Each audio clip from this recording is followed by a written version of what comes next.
Chères familles, chers amis de 7-7, bonjour. Bienvenue à votre émission de ce matin qui en fait s'intitule « Il est le Dieu de l'ordre ».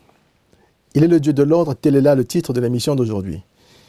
Je commencerai par un petit exemple, ou plutôt par une petite histoire, une anecdote qui s'est passée récemment chez moi. Un bon matin, ma fille se réveille un week-end, un samedi. Elle passe du temps avec son père, donc nous passons du temps ensemble. Elle prend son petit déjeuner avec papa et on se repose et on se détend. Quelques heures par après, sa mère descend, elle a fini sa petite toilette, elle descend et donc veut aussi prendre son petit déjeuner. Alors ma fille qui avait pris son petit déjeuner avec moi, qui alors avait pris le temps de jouer et de perdre un peu de toutes ces calories qu'elle avait déjà comme ça consommées le matin, elle voit sa mère manger, elle dit à sa mère « Maman, j'aimerais manger ». Sa mère dit non, pas question parce que tu as déjà mangé le matin, il ne faudra pas non plus commencer à trop manger parce que ce n'est pas bon pour toi, pour une fille, tu risques de prendre du poids. Alors j'interviens pour le faire comprendre que c'est vrai qu'elle a mangé, mais c'était vraiment manger vraiment très fin, qu'elle avait le droit en fait de manger encore un peu plus. À la fin de la journée, elle a pu manger, donc elle a pu alors se réjouir.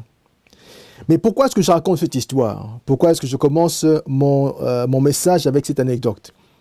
C'est simplement parce que cet épisode m'a fait réfléchir.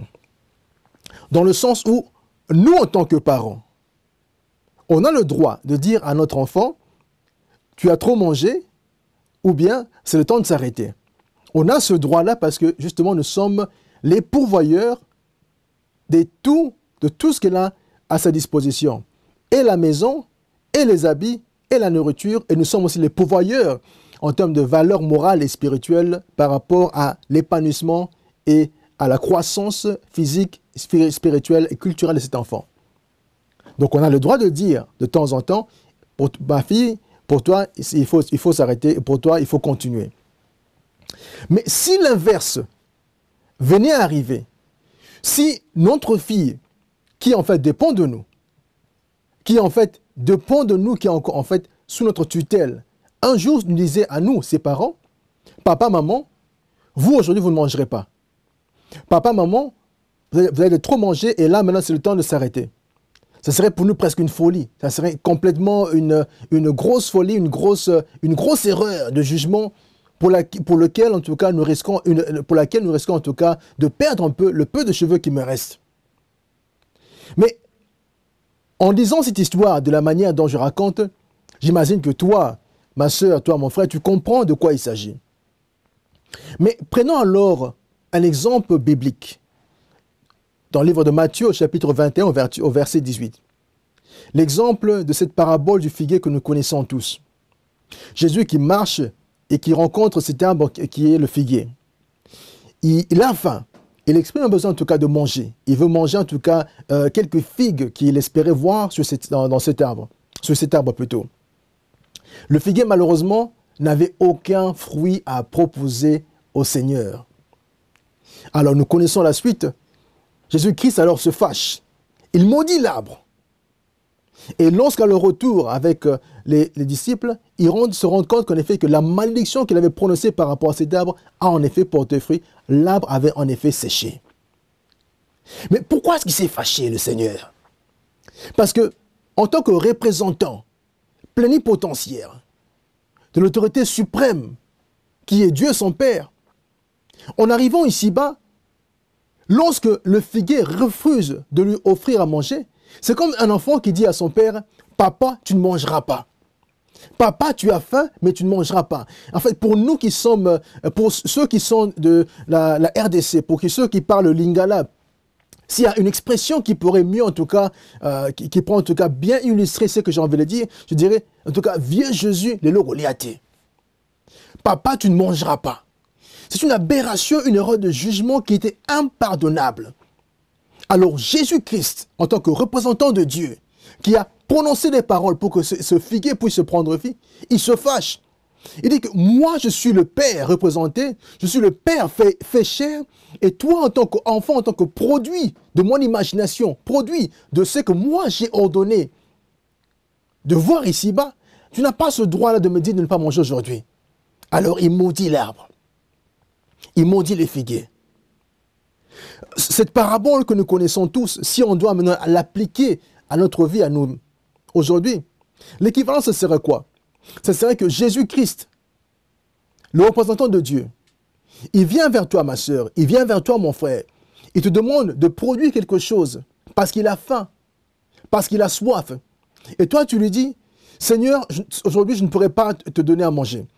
Seigneur, aujourd'hui, je ne pourrais pas t'offrir à boire. Et tu pourras avoir d'excellentes raisons, comme le figuier, parce qu'en fait, le figuier, lorsqu'il refuse, lorsqu'il dit que je ne suis pas dans la capacité de pouvoir t'offrir une figue, c'est parce qu'en fait, en cette saison-là, ce n'était pas la saison des figues.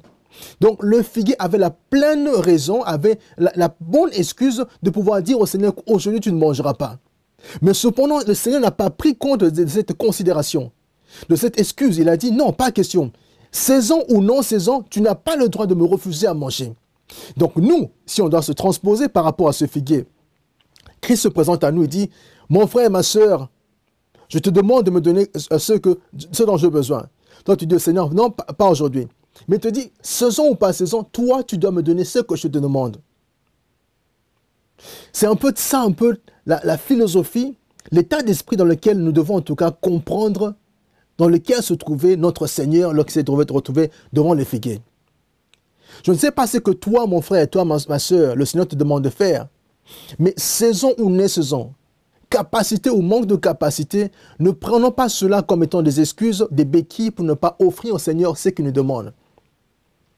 Parce que même si on a l'impression que le Seigneur nous demandant d'offrir ces choses-là, que le Seigneur est en fait en train d'agir contre l'ordre des choses, agir contre les saisons, agir contre le cycle des saisons, ce Dieu que nous servons n'est pas fou.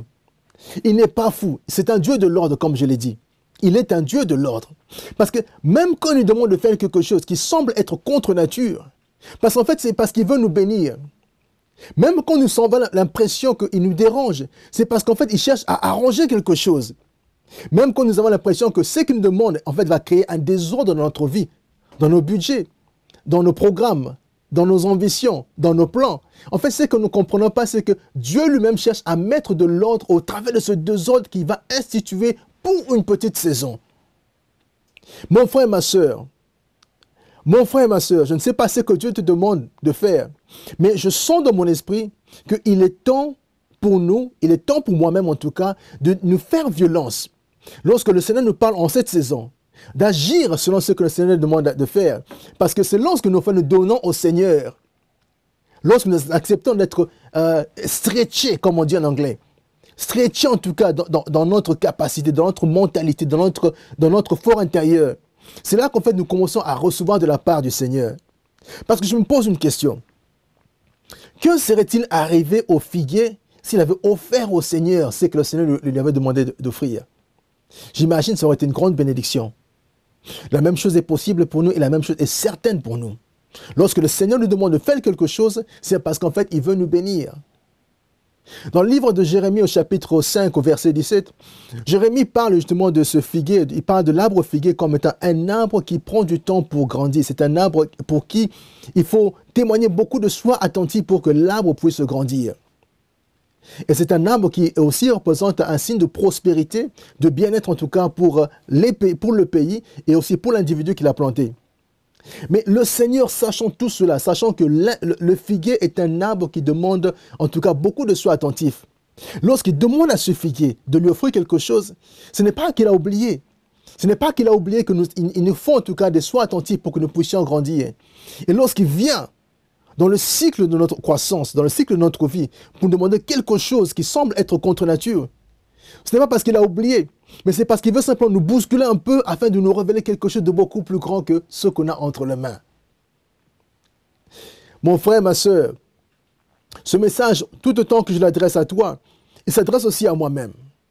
Parce qu'en venant ce matin pour pouvoir faire ce message, je me sens fatigué dans ma chair en tant qu'humain. Mais je suis venu parce que je comprends une chose.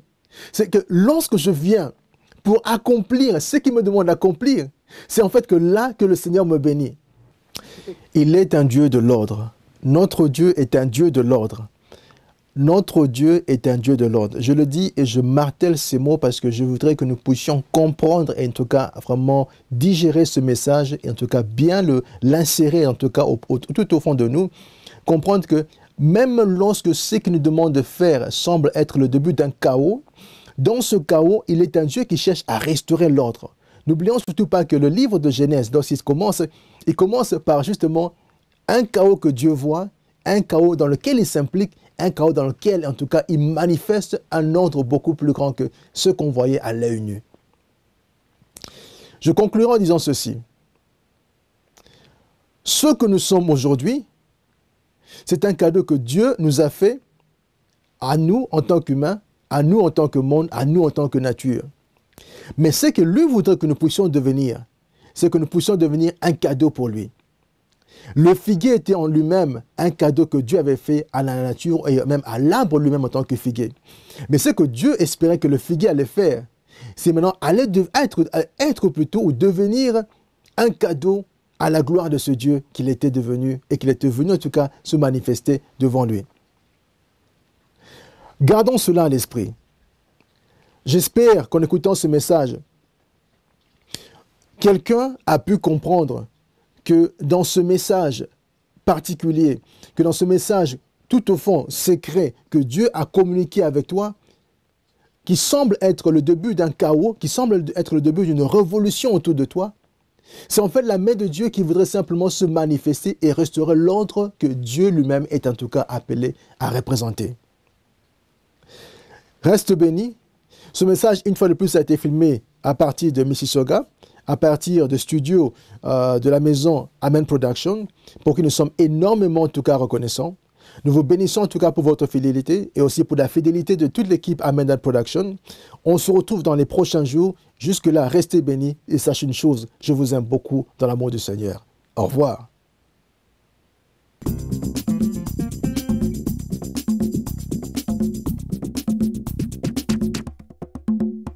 7, 7.